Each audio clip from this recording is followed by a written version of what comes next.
Welcome to the December edition of Envision 2020. I'm Emily Buckley. And I'm Leah Faulkner. This month we take a look at some stories surrounding our holiday, a recent trip to WKU, and much more. Stay tuned.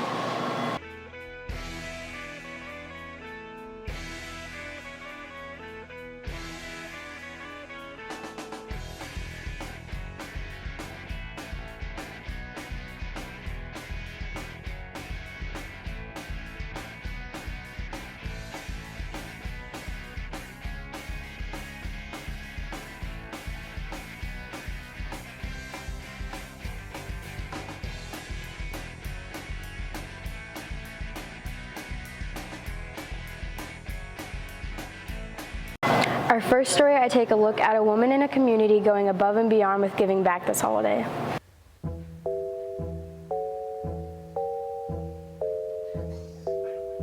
A project I started 6 years ago, collecting items for children and making shoe boxes and giving them to the children in foster care. Just got to a point in my life where I could do something and give back and pay things forward, and I chose children since that's what Christmas is all about.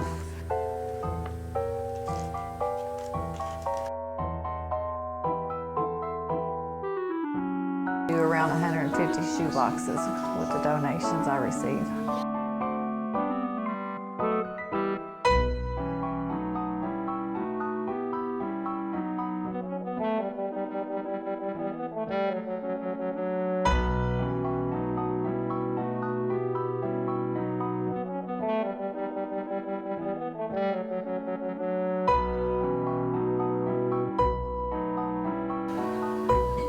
Gathering everything and putting it all in the shoe boxes and getting them wrapped and then taking them to them. But the hardest part's making the boxes.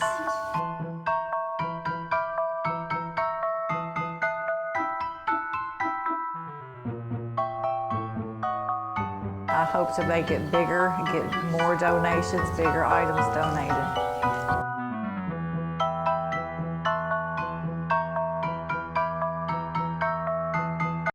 That was a warm touch for the holidays. A group of students traveled to WKU to bring us this story on the STLP regional competition. Hi, I'm Aiden Scott from EC3, and today we are here to give you the scoop on the STLP regional tournament. The STLP regional tournament is where kids from all around the state come to present their projects to judges and see if they can win. Now, let's dive in and take a look.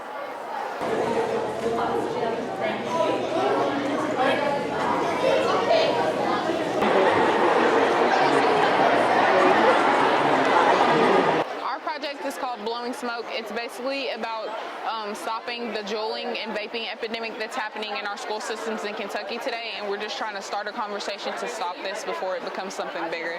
I want this to inspire people to choose a better alternative to stress relief or whatever the reason may be that they're juuling and vaping.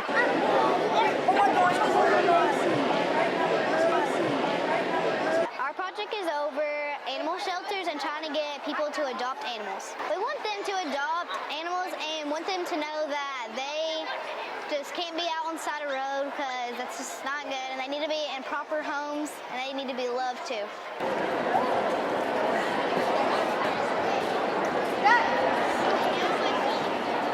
My project is about saving marine animals and seabirds. I'm doing this to clean the ocean and keep the animals from dying.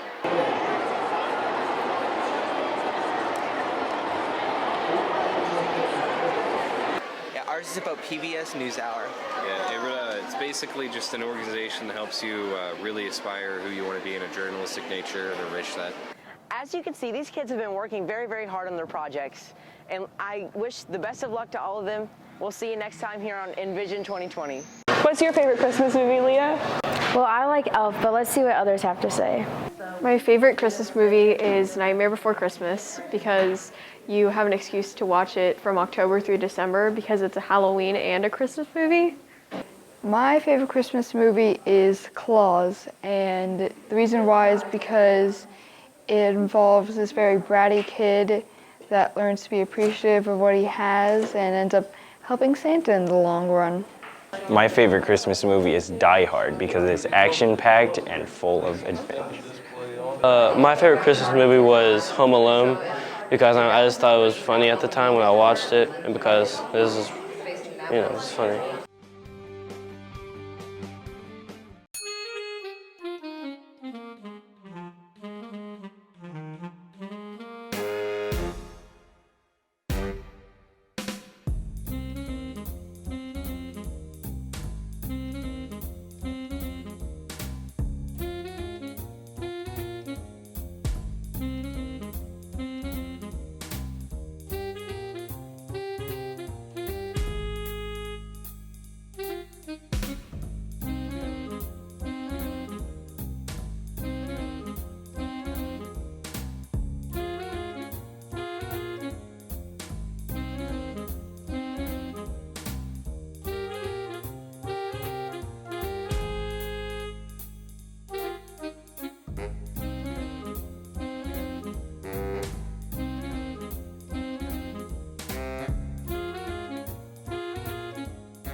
At a celebration for this year's seniors, let's take a look at John Hardin's 2020 class dinner.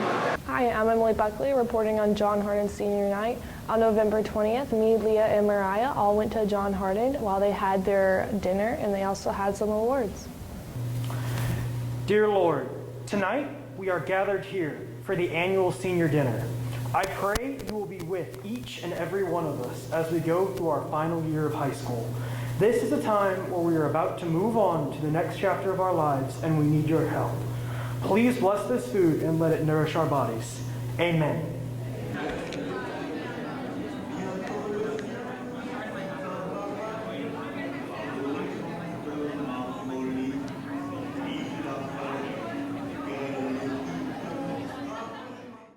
After the students at John Hardin High School had their dinner and they prayed, they also had awards for Cutest Couple That Ever Was, Best Bromance, Practically Sisters, and many others.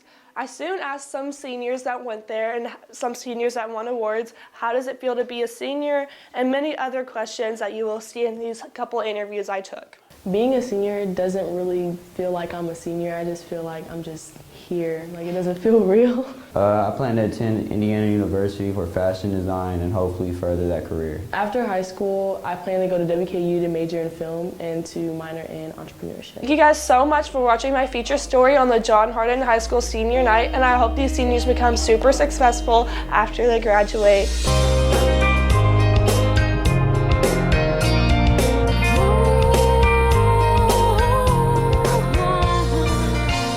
This month we wanted to look back at a couple of our stories surrounding some of our Hardin County Schools events.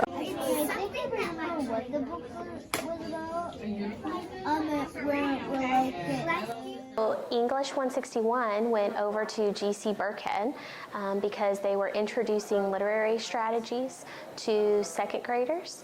They took the lessons that I taught them in class with how to annotate and how to answer questions about character motivation and theme development, and they created a worksheet to help the second graders be able to do that with books that are at their level. I would say the best part of my experience was getting to work with all of the kids. I personally really like kids. I work as a child care provider anyways, so getting to, work more with them and help them along with their reading was a fun experience for me and hopefully them. They helped with a lot of reading strategies to help them get through difficult text, and we worked with Miss Will to develop games. We did some board games, we did some Jenga type games, we did some basketball trash can games and multi-syllabic word games to help students learn more words and learn how to push through difficult words. So basically, close reading strategies. Some struggles was helping them to understand the text and the deeper meaning of the text, because some of them were like specifically with my book, they were like, oh, it's about food, and I was like, no, it's not just about food. And it was a struggle to help them understand the deeper meaning of the text and actually analyze the text, since they hadn't been taught that. They just know to analyze the literal meaning rather than the deeper meaning of the book. We're really fortunate in that we were able to work with the groups one-on-one. Miss Will did a wonderful job developing rotations with the kids, so all the students got to see multiple kids throughout the class period. So I wanted them to take from this the the love of reading and being able to understand different texts, especially from an educational standpoint, since they have a long road ahead of them, and being able to understand and analyze different texts would be helpful for them. Plan on going back in December.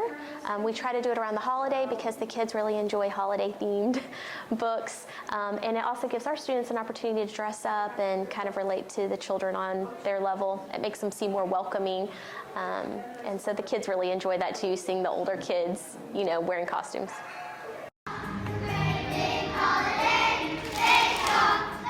My name is Candace Daly, and I'm the music and art teacher here at Cecilia Valley Elementary.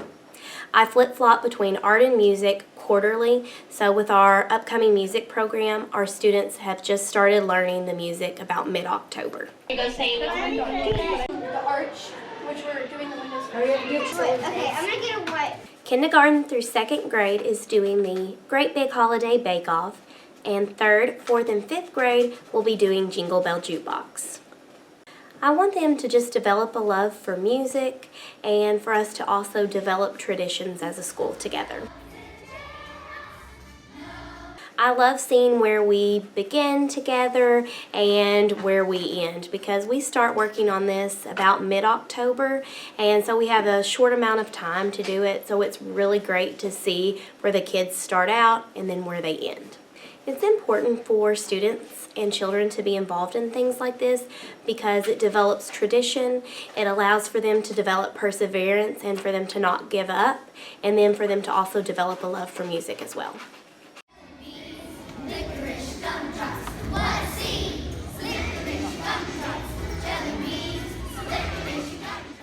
Taking a political turn, we asked some of our Academy students to weigh in on the issues in December's Democratic debate. I'm Michaela Collins. I go to Central Hardin, and I'm a senior at Central Hardin. My name is Connor Thomas Wilkerson. I go to Central Hardin High School, and I'm a senior. My name is Trinity Love. I am from Central Hardin High School, and I am a senior this year. Madison Lira, Central Hardin, 12th grade. Samantha Sutton, John Hardin High School, and I'm a senior. I will be able to vote in the 2020 election. I will be able to vote in the 2020 election. I would say I'm more passionate about climate control and the safety of our country because I am concerned about our future for this country, and I plan to live here for the rest of my life, so that would be very important to me. The issues that I am most passionate about mainly have to do with the value of life. I don't really align myself with a certain political party. For example, I am pro-life, but I'm also against the death penalty. So I'm basically, the main issue that I'm passionate about is I value life above all else. As an American, I am most passionate about, well, politics in general. I care very much for the environment. Then I'm also very concerned with how, ultimately, we interact with other countries and how politically America affects its influence throughout the world. I am most passionate about fundamental rights for a human being because I think that everyone should have the same fundamental basic rights, not based on gender, race, or age, or anything like that. I am most passionate about female rights as well as animal rights because first off, I am a female, and second off, I really love animals. I'm Michaela, and I come from Elizabethtown, Kentucky, and the question I would like to ask the Democratic candidates is, what are you going to do to ensure the future and safety of our country and protect us from any threats, including domestic and foreign? My name is Connor Wilkerson. I'm from Elizabethtown, Kentucky, and I would like to ask the Democratic candidate, are they or would they be friends with anyone who has completely different political ideologies from them? I am Trinity Love. I'm from Elizabethtown, Kentucky. As a politician, what inspired you the most to become a politician in the first place? And then, what issues did you want to fix? Why did that inspire you the most?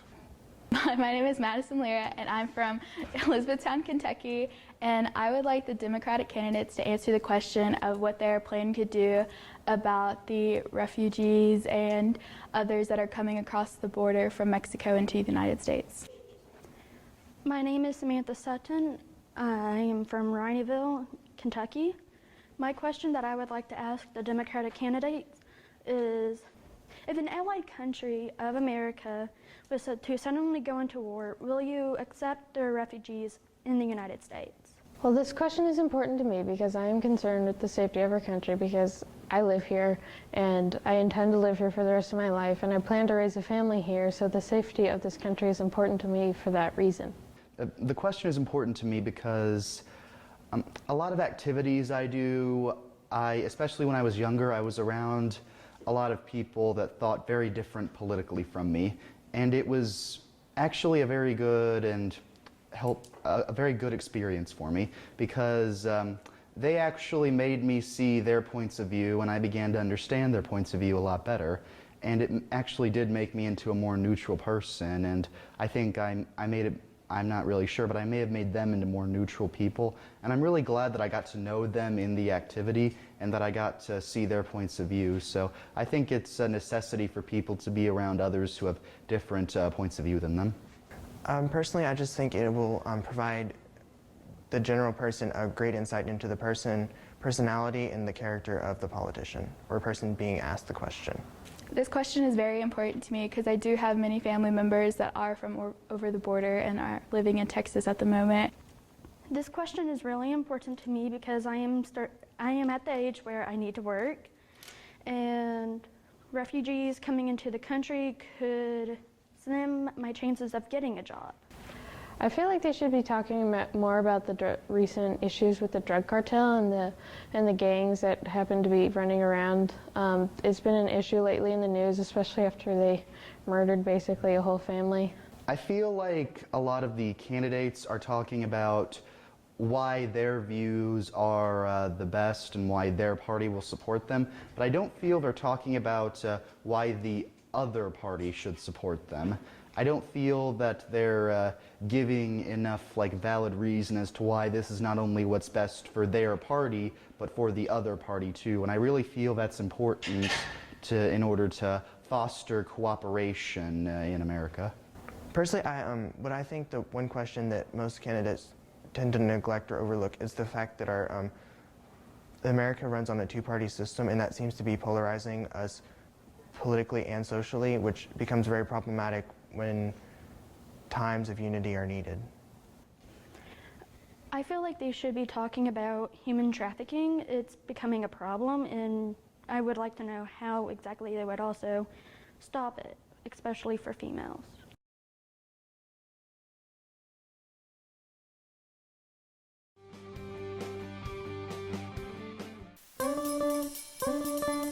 The festive season is in full effect in Hardin County this year, with many parents and others rushing through the town mall to get their loved ones gifts, while others are helping the less fortunate with donations to the Angel Tree. Captain Chris Shrike gives easy steps to donate to an angel this holiday. It's very simple. We say it's easy as 1, 2, 3. Step 1, come to the town mall or one of our other Angel Tree locations that you see throughout the county. Pick up an angel. Go shopping for that angel. There's a wish list and kind of a needs assessment of what that child would like. Shop for them and bring it back here and put it underneath our tree. Easy as 1, 2, 3. The Angel Tree may be overlooked by Christmas shoppers scrambling for presents for their loved ones, but the meaning of the tree is different than any material item in the mall. Absolutely. Every year there are children that are at risk of waking up on Christmas morning and not having a gift to open up. Or not having warm clothes whenever the chill is outside, or even having a warm meal on Christmas Day. But with the Salvation Army and the Angel Tree, we're able to help families and children all across Hardin County so that they can have a better Christmas this holiday season. So absolutely, I think it's effective. When we reach out and with the generosity of people that come and adopt an angel, it can make children's Christmas even brighter. Chris also says many families have turned the Angel Tree to a yearly festive tradition. I think it's a wonderful holiday tradition. We see families that come together with their young ones, with their grandparents. They all come together, and they usually pick a child that's close to an age of someone or a loved one, and they'll do this in honor of someone. It's just a great way for families to come together to share love and hope to everyone this holiday season. The gifts are donated with tags and unwrapped to ensure the safety of each item. Then, during the days leading up to Christmas, they're gifted to the parents that can set them up, getting the presents ready for Christmas morning. If you're in the giving mood, head on down to any Salvation Army location and find your angel to donate to. Happy holidays and a Happy New Year. Our last story covers a student who brings a smile to John Hardin. Madison brings us this story.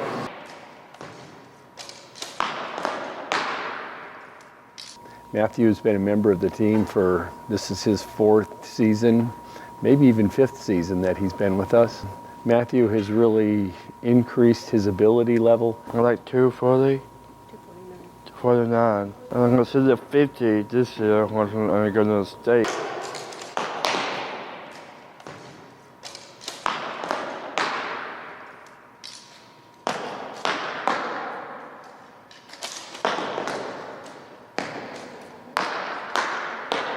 When he first got here, he was shooting about a 150, which was about a 50% on any one tournament. To right now, his last and highest score he's ever shot was a 249, which is a drastic improvement over time when you think about the fact that he is a student with special needs. He works hard at practice. He's got a pretty solid work ethic, although when he's tired, he lets everybody know that he's tired. So we have to ask him a little and persuade him actually to be a little more cooperative with us when we need to be moving to the firing line to shoot. I like my team, I like coaches, I like Catch Roy. He's my favorite guy, he's doing that. This year will be his last year with us, I think, and that will hurt the team because he's one of those guys that is a big part of the team. He works really well with all the kids here, just like we see every day with the school. He's well liked by all the students here at John Hardin, and that's what makes it a joy to have him as part of our team. This wraps up this month's Envision 2020. Merry Christmas and Happy New Year. I'm Emily. And I'm Leah.